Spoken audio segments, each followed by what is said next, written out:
Vous avez appris, et moi je vous dis, Matthieu 5, 21, 48.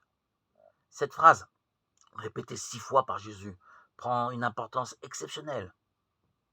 Il faut, pour le comprendre, se situer dans la perspective judaïque.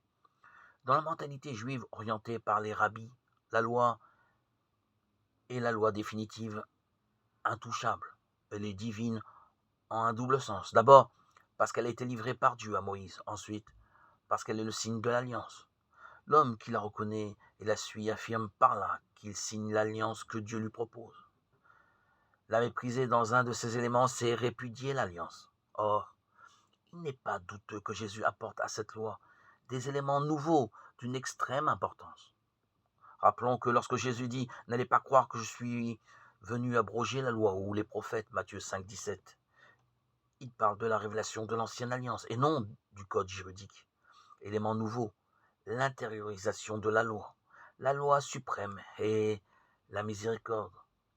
Ces deux données essentielles, n'en doutons pas, constituent une véritable révolution.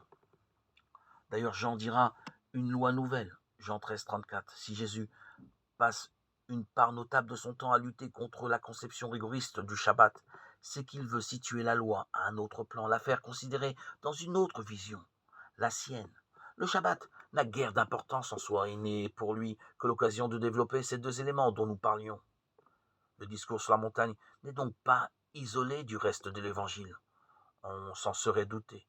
Mais aussi, on a l'impression que, étant donné son importance, le discours est comme un résumé que l'Évangile développe et fait vivre à travers les gestes du Christ. Jésus fait donc un apport fondamental à la loi, opère une sorte de changement de direction, au moins dans la manière dont était vécue ou supportée la loi à son époque. Mais il ne faut pas réduire le « je vous dis » à cet apport aussi monumental soit-il. Derrière la loi nouvelle, ici formulée, se profile une mutation radicale de la conception de la loi, de son essence.